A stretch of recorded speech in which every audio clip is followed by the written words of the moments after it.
কলকাতার সন্ধ্যা তখনও পুরো নেমে আসেনি, কিন্তু গলির বাতিগুলো একে একে জ্বলে উঠছে। এই শহরে রাত যেন একটু আগেই নামে। আমি আর কিশোরী ধীরে ধীরে হাঁটছি মঠলেনের চেনা গলি ধরে। দুজনের হাতেই ঠোঙা, ভাজা আলুর চপ সবে ফ্রাই করে উঠেছে। দেখো, দেরি করে ফেলো না যেন, আজকে কিন্তু আমি জিজ্ঞেস করবো আগুনের কাহিনীটা। ঠাকুরমশাই তো বলেছিল ওই আগুনের ব্যাপারে কি যেন একটা পড়েছিল একবার, সেই আগুন খেকো না কি যেন একটা। কথা বলতে বলতে দুজনে পৌঁছলাম সেই চেনা পুরনো বাড়িটার সামনে। কড়কড়ে রং চটে গেছে, জানালার কাঁচে ধুলোর আস্তরণ। দরজাটা একটু খোলা, যেন ভিতরের লোক জানে যে আমরা আসব। ভিতরে এসো। ঘরের ভিতর থেকে গলা ভেসে এলো সেই চেনা কণ্ঠস্বর। ঘরে ঢুকতেই নাকে এলো আগরবাতির গন্ধ আর তপ্ত দুধ চায়ের গন্ধ। ছিটছাট আলো। জানালার পাশে বসে আছেন ঠাকুরমশাই, চায়ের কাপ হাতে। আজ আবার একলা বসে চা খাচ্ছেন ঠাকুরমশাই? তোমাদের আসতে একটু দেরি দেখে আর থামতে পারিনি, গলা শুকিয়ে যাচ্ছিল যে। এই নিন, আপনার জন্য এনেছি।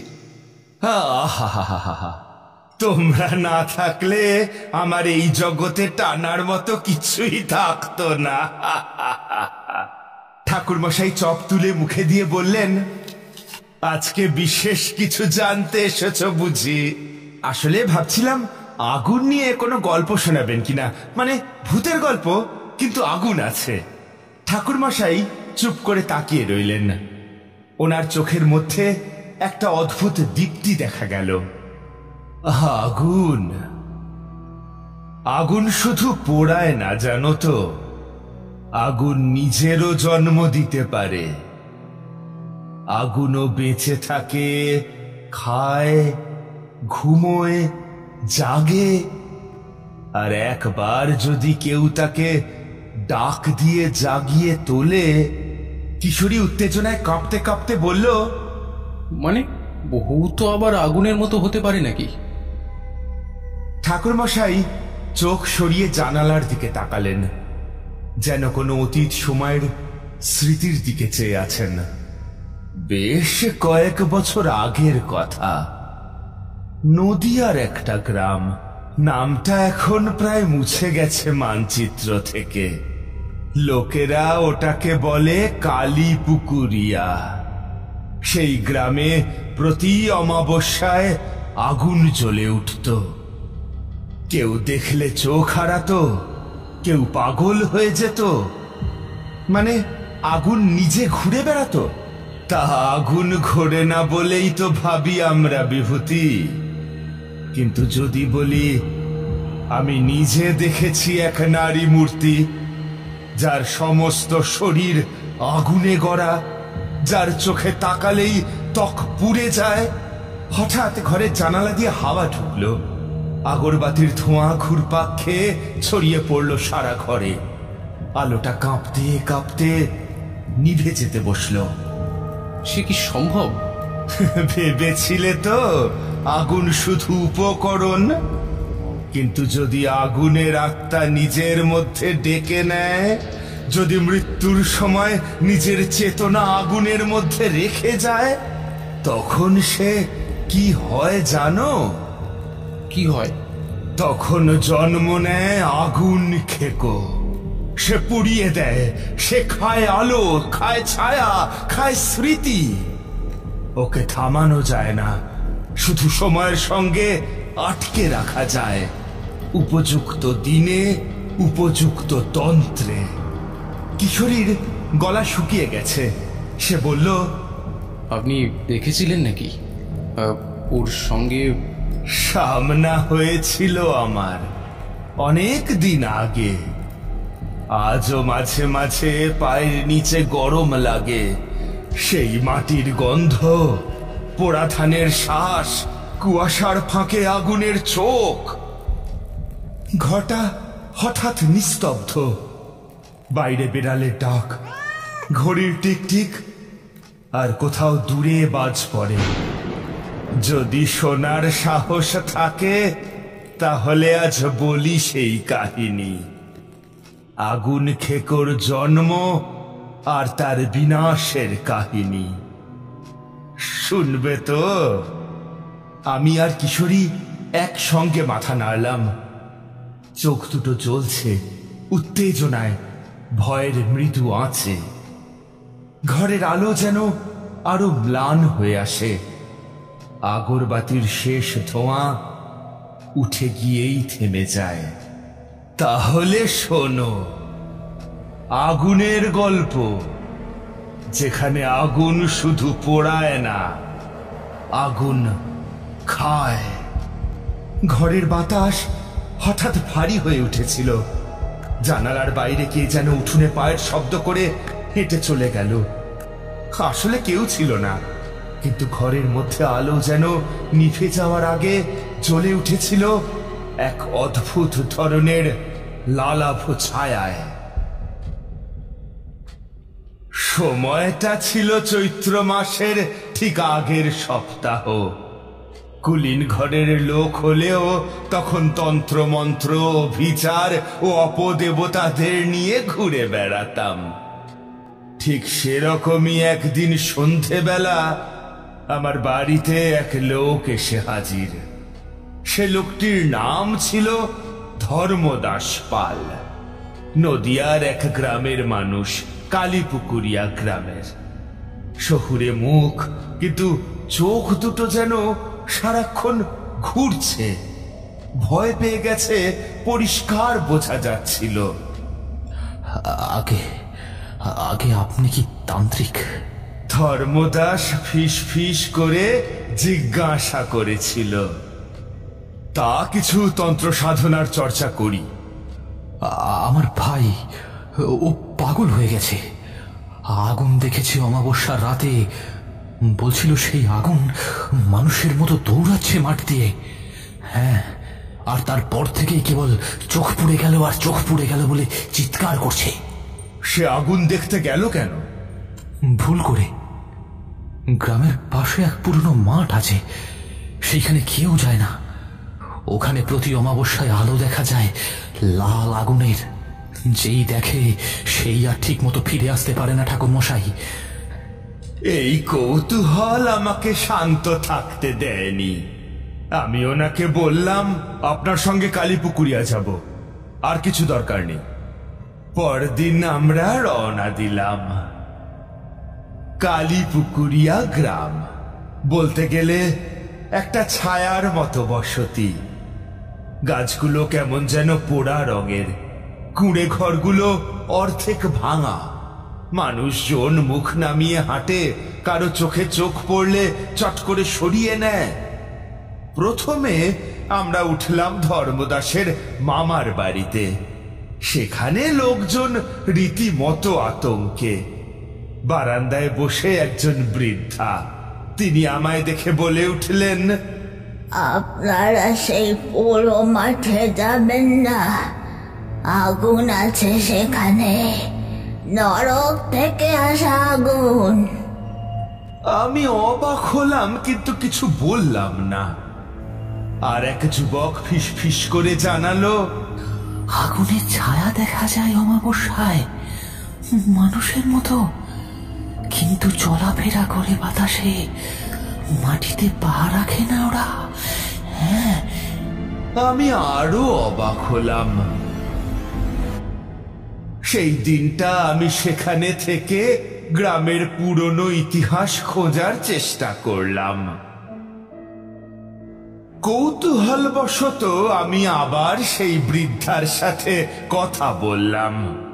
আচ্ছা, আপনাকে দেখে মনে হচ্ছে আপনি এই আগুনের ব্যাপারে অনেক কিছুই জানেন। আমাকে কিছু বলতে পারবেন? আপনাকে বললে আপনি রক্ষা করতে পারবেন এই গ্রামকে, আমাদের সকলকে? আমি নিজের সর্বশক্তি দিয়ে চেষ্টা করব মা।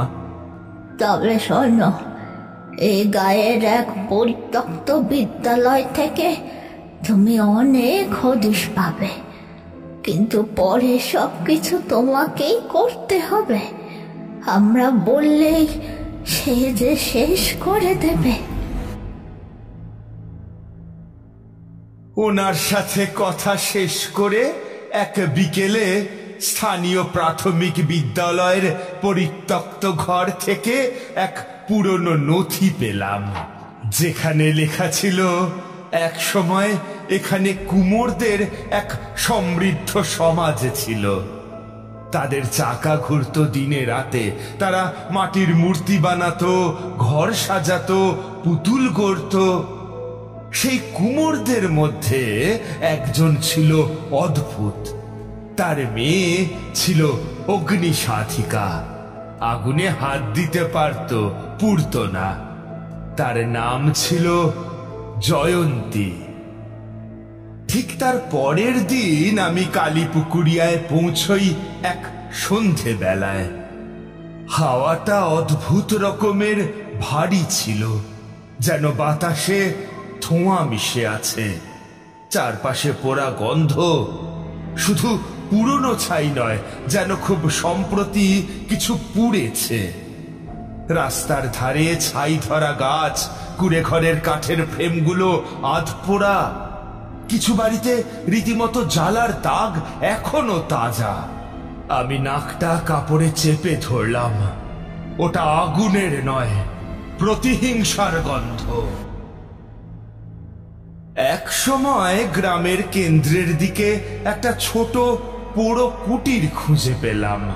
ছাদের অর্ধেক ভেঙে পড়া, মেঝেতে বাদামি ধুলোর স্তর, কিন্তু এতেই রাত কাটানো যাবে। তন্ত্র সাধনার প্রয়োজনীয় কিছু জিনিস আমি সঙ্গে এনেছিলাম, বিশেষ করে লোহা লেপা চক্র, যা তান্ত্রিক প্রতিরক্ষার জন্য অতীব জরুরি। চক্রটা আমি দরজার সামনে স্থাপন করলাম। তার চারপাশে গোময় জল ছিটিয়ে একটা ক্ষুদ্র মণ্ডল আঁকলাম। আমি জানতাম এ রাতেই কিছু ঘটবে। প্রশ্ন কেবল কখন। রাত যত গভীর হচ্ছিল, বাতাস তত নিস্তব্ধ, যেন সব শব্দ থেমে গেছে। আর তখনই আমি প্রথম তাকে দেখি। দূর থেকে মনে হচ্ছিল একটা আগুন জ্বলছে মাঠের মধ্যে, কিন্তু একটু তাকাতেই বুঝলাম সেটা আগুন নয়, একটা নারী মূর্তি। মাথা অবধি আগুনে করা, অথচ তার অবয়ব স্পষ্ট। পা নেই, বাতাসে ভাসছে। আমি তখনই মন্ত্র জপ করা শুরু করি। অগ্নি হে তম শমনং ভবা, অগ্নি হে তম শমনং ভবা। আর তার সঙ্গে লোহার চক্রের ভিতর নিজেকে আটকে ফেলি। আগুন মূর্তি আমার সামনে এসে থেমে যায়, তারপর হঠাৎ ঘুরে গিয়ে দূরে মিলিয়ে গেল। আমি তখন জানতাম এই আগুন কেবল এক অপদেবতা নয়, এই আগুন এক অভিশপ্ত আত্মা, এক টুকরো প্রতিশোধ। এবং আমি জানতাম আমাকে যেতে হবে সেই পোড়ো মাঠে, অমাবস্যার রাতে।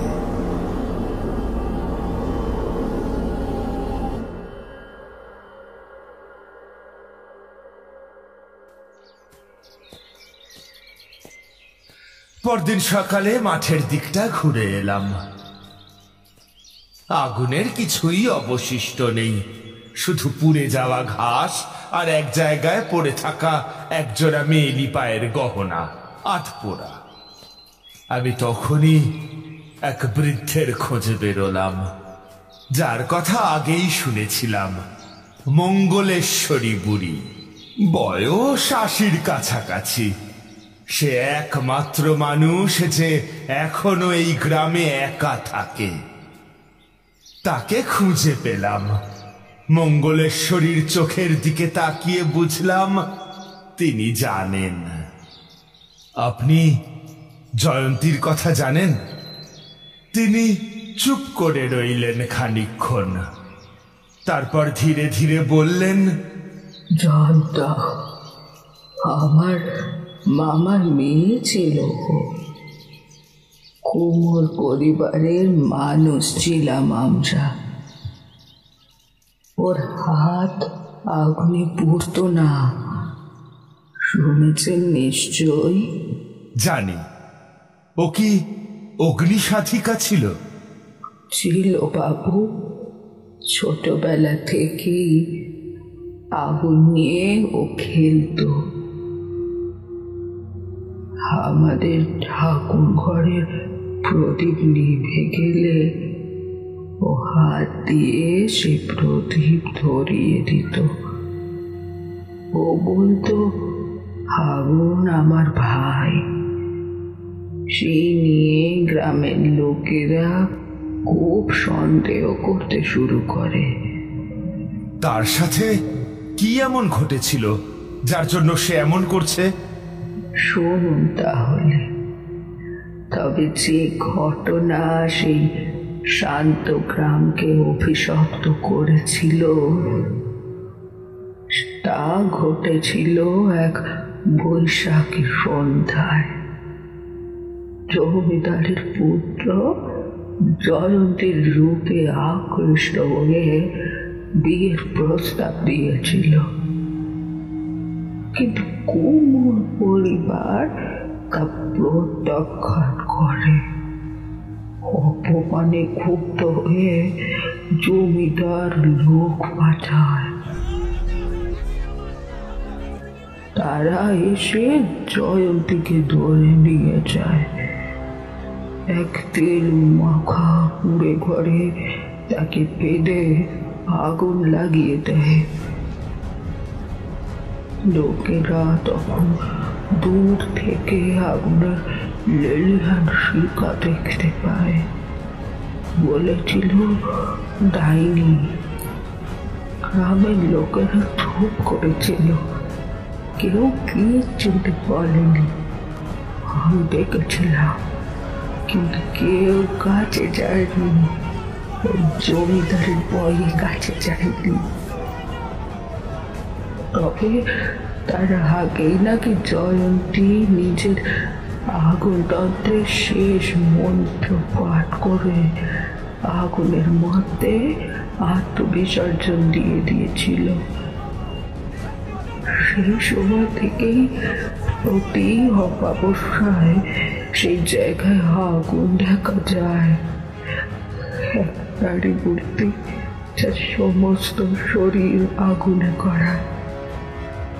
এই ঘটনার পর থেকে কালীপুকুরিয়া ধীরে ধীরে পরিত্যক্ত হয়ে পড়ে। মঙ্গলেশ্বরীর চোখ জলে ভরে উঠল, ওনার গলা কেঁপে উঠল। কিন্তু মরার আগে আগুন জ্বলার আগে ও কিছু একটা বলেছিল বাবু, একটা মন্ত্র। তারপরে আগুন এমন ভাবে ছড়ালো যে মাটি অবধি পুড়ে গেছিল। এখন সেই আগুন আবার ফেরত এসেছে। ও চায় সবাই তাকিয়ে দেখবো করে ওই জ্বলন্ত শরীর, সেই অপমানের আগুন। কিন্তু কেউই সহ্য করতে পারে না। প্রতিটি অমাবস্যার আগে ঘরের জানলা বন্ধ হয়ে যায়।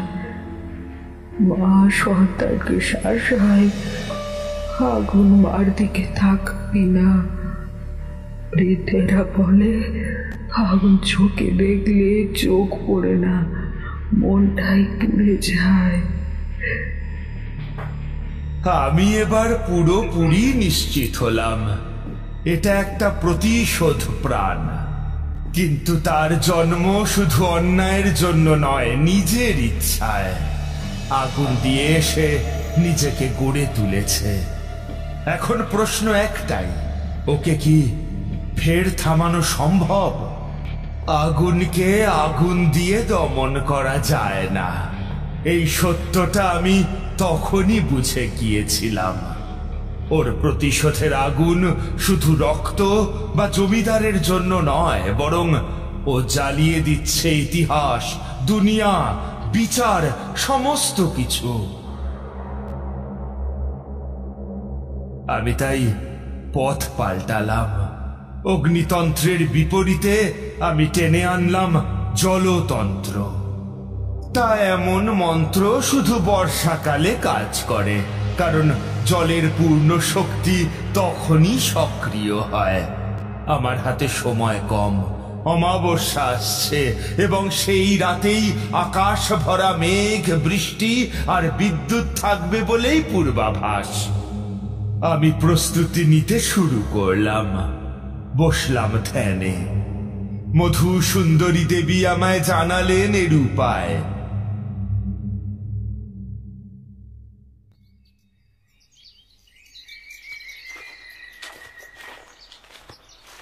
সেভাবেই আমি পরের দিন বেরিয়ে পড়লাম।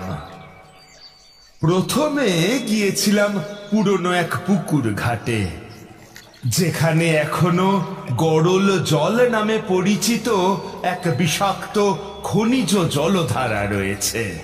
সে জল জোগাড় করতেই হাতের চামড়া ফেটে গিয়েছিল। তবে সেই জল ছাড়া জলতন্ত্র অসম্পূর্ণ।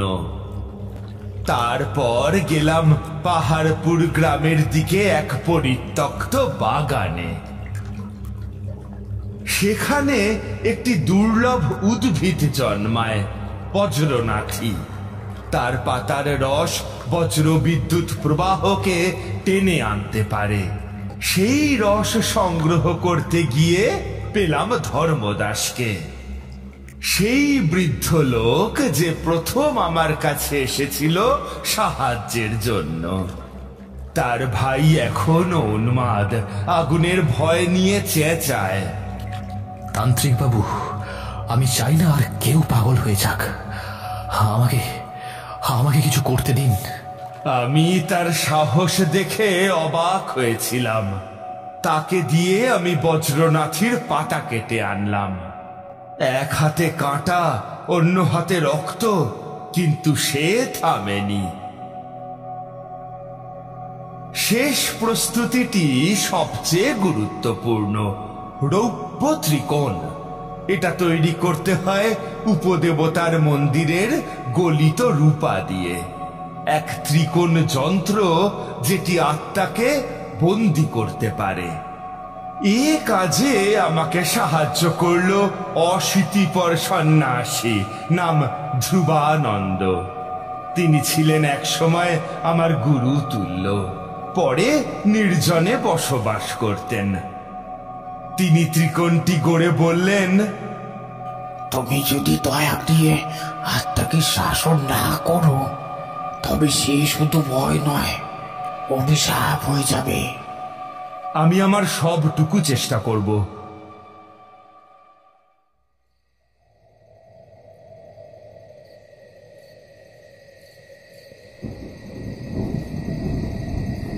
অবশেষে সেই রাত এলো। মেঘে ঢেকে গেল আকাশ। বৃষ্টি ঝরছে আকাশের বুক চিরে। দূরে বজ্র চমকাচ্ছে, ঠিক যেন আকাশ নিজেই ডেকে আনছে সেই নারী মূর্তিকে। আমার সঙ্গে ধর্মদাস, হাতে ত্রিকোণ আর গলায় জলতন্ত্রের জপ। ঠিক মধ্যরাতে মাঠের ধারে আগুন জ্বলে উঠল। জয়ন্তীর সেই অগ্নিরূপ, মাথা ভর্তি আগুনের কুন্তল, চোখে ঘৃণা আর মুখে ভয়। সে চিৎকার করে উঠল, তুমি থামাতে চাও আমাকে? আমি থামবো না।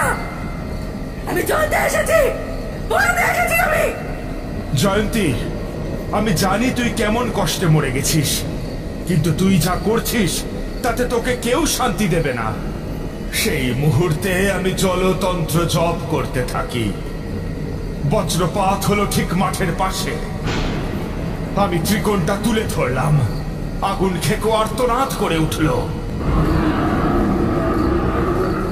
তার রূপ ছিঁড়ে গেল এক ফাঁকে। আমি দেখতে পেলাম এক নারীর মুখ, যার চোখে জল। এটাই সেই মুহূর্ত যখন প্রতিশোধ আর মুক্তির সীমারেখা এক হয়ে যায়। তুমি যদি সত্যি আমার শান্তি চাও, তবে আমায় থামা শেখা। শেখা। আমি ত্রিকোণটা স্থাপন করি, গরম জল ছিটিয়ে দিই চতুর্দিকে। ধর্মদাস বজ্রনাথি পাতার রস ছড়িয়ে দেয়। একটা বিকট শব্দে আগুনটা যেন এক ঝলকে হিম হয়ে গেল। আকাশে বজ্রপাত, আর মাঠ জুড়ে নেমে আসে নিস্তব্ধতা। আগুন খেকো আর নেই, কিন্তু বাতাসে এখনো আছে পোড়ামাটির গন্ধ, যেন কিছু একটা থেকে গেছে। রাতটা ছিল অমাবস্যার, আকাশে চাঁদের রেখাও নেই, চারিদিক ঢেকে রেখেছিল ঘন কালো মেঘ। বজ্রের গর্জন দূরে দূরে শোনা যাচ্ছিল, আর আমার বুকের ভিতরটাও যেন সেই বজ্রপাতের অপেক্ষায় কাঁপছিল। আমি দাঁড়িয়েছিলাম কালীপুকুরিয়ার সেই অভিশপ্ত মাঠে, যেখানে 100 বছর আগে পুড়িয়ে মারা হয়েছিল জয়ন্তীকে। মাঠটা এখন সম্পূর্ণ নিস্তব্ধ, শুধু মাঝে মাঝে বাতাসে পোড়া গন্ধ এসে ছুঁয়ে যাচ্ছে গাল। ঠিক তার কিছুক্ষণ পর আবার তৈরি হলো সেই অগ্নি। সে আমার দিকে ফিরে তাকাতে চায়, ঠিক সেদিকেই এগিয়ে আসছিল। চোখে চোখ পড়তেই আমার ভিতরে একটা প্রচন্ড চাপ অনুভব করলাম। গা শিউরে উঠল, বুক ধরফর করতে লাগলো, যেন চোখের মণি গলে বেরিয়ে যাবে। আমি জানতাম এই নারী কোনো সাধারণ অপদেবতা নয়, তার শক্তি আত্মজ, নিজস্ব আগুনের তৈরি। সে তখন শেষ হয়নি। শুরু করলাম শেষ প্রচেষ্টা। আমার চারপাশে আমি জলের বৃত্ত এঁকেছিলাম। গরল জল আর বজ্রনাথির রসে ভেজানো ত্রিকোণ আমি স্থাপন করেছিলাম এক দণ্ডধারী কুমারী মূর্তির সামনে। সেই মূর্তি ছিল শ্বেত পাথরের, হাতে দণ্ড, চোখ বুজে যেন তপস্যার মধ্যে। আমি ধীরে ধীরে রুদ্র জপ শুরু করলাম। প্রতিটি উচ্চারণে বাতাস কেঁপে উঠতে লাগলো। ঠিক তখনই মাঠের মাঝখান থেকে জ্বলে উঠল আগুন। না, সেটা সাধারণ আগুন নয়। সেই অগ্নি শিখার ভিতর থেকে ধীরে ধীরে ভেসে উঠল জয়ন্তীর রূপ। মুখটা এবার স্পষ্ট, এক যুবতী নারীর। চোখ লাল জ্বলছে, চুল আগুনে থেকে, ঠোঁটে ক্রোধের হাসি। সে বলল,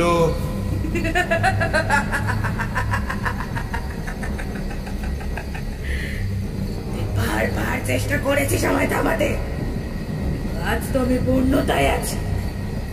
আমায় পারতে পারবি? আমি চুপচাপ জলতন্ত্রের অন্তিম মন্ত্রটা পাঠ করতে থাকি। সে হঠাৎই সামনে এগিয়ে এলো, আগুনের ঢেউ যেন বেঁধে ফেললো আমাকে।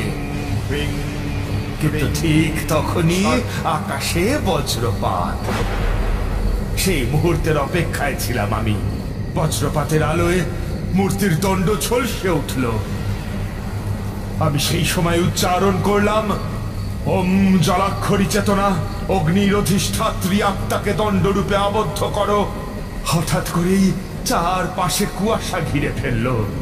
আগুন খেকোর শিখা যেন ছিন্ন হতে থাকলো বাতাসে। সে আর্তনাদ করলো, আমি তো অন্যায় করিনি। কেন তা মনে হচ্ছে? কেন? কার্য শেষ হয়েছে জয়ন্তী, আর পোড়ানোর কিচ্ছু নেই। এখন শান্তি নাও। সে তখন এক ঝলকে কাঁদতে লাগলো। আগুন আর জল মিলিয়ে যেন এক অদ্ভুত কুয়াশা তৈরি হলো, আর সেই ধোঁয়ার মধ্যেই জয়ন্তীর রূপ টেনে নিল কুমারী মূর্তির ভিতর। মূর্তির গায়ে তখন অদ্ভুত কমলা আলো ফুটে উঠল, তারপর নিভে গেল। আকাশ থেকে ভারী বৃষ্টি নামলো, যেন দেবতারা নিজেরাই এসে বলছে, এবার শান্ত হও, শান্ত হও। মাঠের আগুন গেল নিভে। পোড়া মাটি ধীরে ধীরে নরম হয়ে উঠল, বৃষ্টির ফোঁটায় শুষে নেওয়া হলো শতাব্দীর ঘৃণা। এক সময় চারপাশ আবার সবুজ হতে লাগলো। আমি হাঁটু গেড়ে বসে শুধু ভাবছিলাম, এই আত্মা কি সত্যি মুক্তি পেল, নাকি আরেকবার ঘুমিয়ে গেল অন্য রূপে ফেরার জন্য? আর তখনই মনে হলো আত্মারা কখনো হারায় না, তারা রূপ বদলায়, জায়গা বদলায়, আমরা শুধু তাদের নাম পাল্টে দিই। কিন্তু সেই দিনের পর কালীপুকুরিয়ার মাঠে আর কখনো আগুন জ্বলেনি। গরম গরম চায়ের কাপে ধোঁয়া উঠছে। কিশোরী আর আমি বসে আছি আগের জায়গাতেই। ঠাকুর মশাইয়ের ঘরের জানালাটা আধ খোলা, ঠান্ডা বাতাসে পর্দাটা খানিকটা নড়ে উঠছে। ঠাকুর মশাই চুপচাপ বসে গভীর চোখে চায়ের কাপের ভিতরের চা দেখছেন। একবার যেন সেই কাপে আগুনের লেলিহান শিখা দেখতে পেল কিশোরী। চোখ পিটপিট করতেই সব স্বাভাবিক, শুধু ধোঁয়া আর গন্ধ। কিশোরী গলার স্বর নিচু করে বলল, উফ, এ তো ভয়ঙ্কর অভিজ্ঞতা। তা আপনি একাই গিয়েছিলেন নাকি? তন্ত্রের পথে একা চলাই নিয়ম কিশোরী, কারো ছায়াও সঙ্গে রাখা বিপজ্জনক। তবে মানুষ যখন প্রতিশোধে পুড়ে যায়, তখন সে আত্মা থাকে না, অগ্নি হয়ে যায়। জয়ন্তী সেই রকমই এক আত্মা ছিল। কিশোরী এক দৃষ্টিতে তাকিয়ে থাকলো ঠাকুর মশাইয়ের দিকে, চোখে মুখে ভয়, কৌতূহল আর এক রাস বিস্ময়। আপনি তো একটা সময় আসলে আগুনের মুখে দাঁড়িয়েছিলেন, একেবারে ওর চোখে চোখ রেখে। আমি তো অন্ধকারের সঙ্গী কিশোরী, আলোকে মাঝে মাঝে ডেকে আনি, তার বেশি কিছু নয়। বাইরে হঠাৎ করে একটা গাড়ির হর্ন বাজলো। ঠাকুর মশাইয়ের ঘরের বাতাস কেঁপে উঠল। জানালার কাছে এক ফোঁটা জল। কে জানে, হয়তো সেই কালীপুকুরিয়ার রাতের বৃষ্টির স্মৃতি। ঠাকুর মশাই আবার চুপ করে গেলেন। কিশোরী বলল, তাহলে জয়ন্তী এখন কোথায়? তার শরীর নেই, রূপ নেই, শুধু এক প্রতিমায় বাঁধা, দণ্ডধারী কুমারী রূপে। যতদিন কেউ সেই বাঁধন না ভাঙে, আগুনও ঘুমিয়ে থাকবে। কিন্তু আপনি বলেছিলেন যে আত্মারা তো হারায় না, তারা আবার ফিরে আসে অন্য রূপে। ঠাকুর মশাই এবারে একেবারে মুখ তুললেন। ওনার চোখে যেন এক অন্য রকম দীপ্তি। আগুন নিভেছে বটে, কিন্তু তার ছায়া কি কখনো পুরো মুছে যায়নি? ঘরের বাতাস ভারী হয়ে এলো। হঠাৎ জানলার বাইরে অদূরে কোথাও যেন এক মুহূর্তের জন্য লাল আভা দেখা দিল, যেন কেউ এক চিমটি আগুন ফেলে দিয়ে গেল। কিশোরী জানলা বন্ধ করে দিতে গেল, কিন্তু হাত বাড়াতেই সে থমকে গেল। বাতাসে হঠাৎ করে এক পরিচিত গন্ধ, পোড়া মাটির, কুমোরদের আঙিনার মতন, একেবারে সেই কালীপুকুরিয়ার মতো। ঠাকুর মশাই ধীরে ধীরে উঠে দাঁড়ালেন। তিনি ধূপের ছাই চিমটি করে নিলেন আর এক চোখ বন্ধ করে ফুঁ দিলেন বাতাসে। আমরা গল্প বলি, কিন্তু গল্পেরা কি সব সময় ঘুমিয়ে থাকে? তখনই ঘরের দরজায় এক হালকা টোকা, যেন বাতাসে ছুঁয়ে যাওয়া একটা শব্দ। তিনজনেই চুপ। ঠাকুর মশাই চুপচাপ গিয়ে দরজাটা খুলে দেখেন বাইরে কেউ নেই, শুধু নিচে পড়ে আছে একটা পোড়া মাটির ছোট্ট টুকরো, ঠিক যেন কুমারী প্রতিমার ভাঙা অংশ। ঠাকুর মশাই কুড়িয়ে নিলেন সেটা, হাতে নিয়ে তাকিয়ে রইলেন।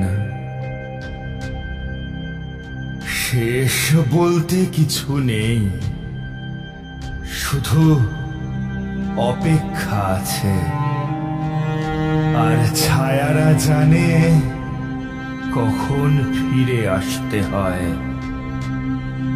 ঘরে আবার ধোঁয়া, ধূপকাঠির নয়, পোড়া মাটির গন্ধে মিশে থাকা এক অতল রহস্য।